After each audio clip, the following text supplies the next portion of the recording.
Can everybody see my screen? Anybody say yes? Okay, Yep. great. So we're logging in to an HMIS, and so then we're going to use an OAuth authentication. You probably see this when you log into anything on the web. You know, your account. It's this is a caseworker's account in HS Eric, Link. we can't see the browser. Is that what you're showing us?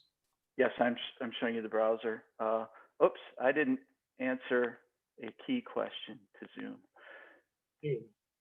Are you guys? Can you see it now? Okay. Yeah, no, Thank you. That's what I have a team for. Thank you. The rest of you would have just let me rattle on. Yeah, we're done. Okay. Apparently, it takes a village. Yes. Okay. Sometimes even more. So this is a caseworker at the HMIS's account. This could be used across apps, but it gets the data out of HS Link. So kind of like your Google username and password to authenticate to Zoom or something like that. It's OAuth. It's what the 21st Century Cures Act recommended OAuth 2, and it's what Smart on Fire, if you're interested in acronyms, also uses. So we hope to be portable with all this with healthcare standards. We log in. Now, pretend we're a fictitious caseworker doing an intake on John Thompson. He walks into the emergency shelter in New York City. They collect some personal identifying information on him, and they find his record. And they look at an old enrollment that already exists for John. And you can see that he currently isn't designated as chronically homeless. There's it's a calculated field. You can't just set it directly. Let's look at the rest of his record. This is like a database view of his enrollment, not something a caseworker would really use. But I just want to use this to demonstrate that he's currently doesn't have a physical or a disability of any type, and not set as chronically homeless. And this is a social determinants of health housing instability screener field set up by the people volunteering on the Gravity work group, setting those for HUD HMIS. And right now, the value is not the one that we're looking for. We are looking for if he's living in a place if he was previously, on enrollment, living in a place not meant for human habitation. So what I'm going to do is, for this demonstration, is I'm in an app. Matt is in the OCL app. He's running that, and he'll show you that. I'm going to change some things in Petone, and you're going to see them change in Open City Labs Navigator app. So real-time push notifications using PubSub. So Matt's app has subscribed to hear about changes in the living situation and changes in chronic homelessness. So I'm going to now, in the background, I'm going to hand over the screen share to Matt. He's going to show you Open City Labs Navigator app for the fictitious social services agency in New York City called Core Services.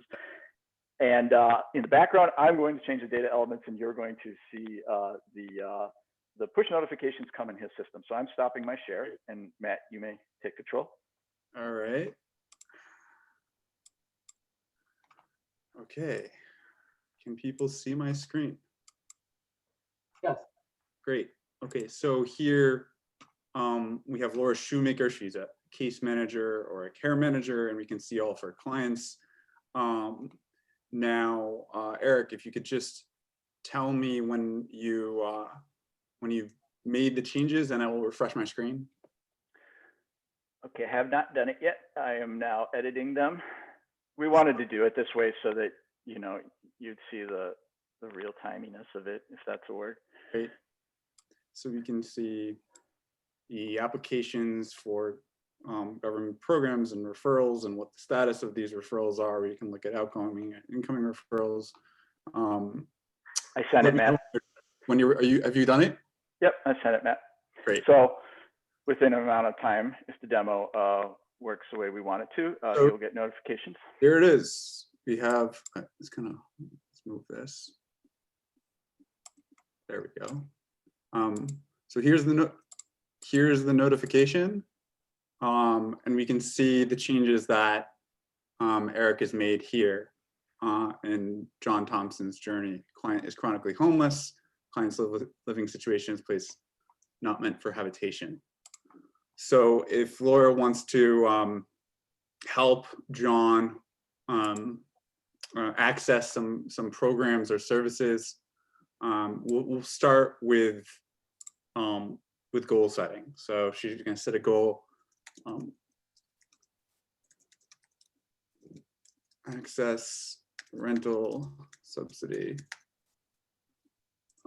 And this barrier section, this could be kind of populated by standardized social determinants of health assessments like PREPARE or accountable health communities. And so that's the barriers. You can't afford the rent.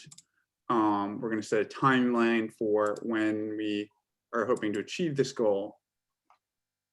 And now one of the programs that we know that we have 300 government programs across 30 agencies, but one of the programs that we want to learn more about that might be able to help John is this core services group program. We can see where it's located. We can share this particular program, text it to John if we wanted to do that. But we're going to decide we're going to go back and we're going to screen for eligibility for this program.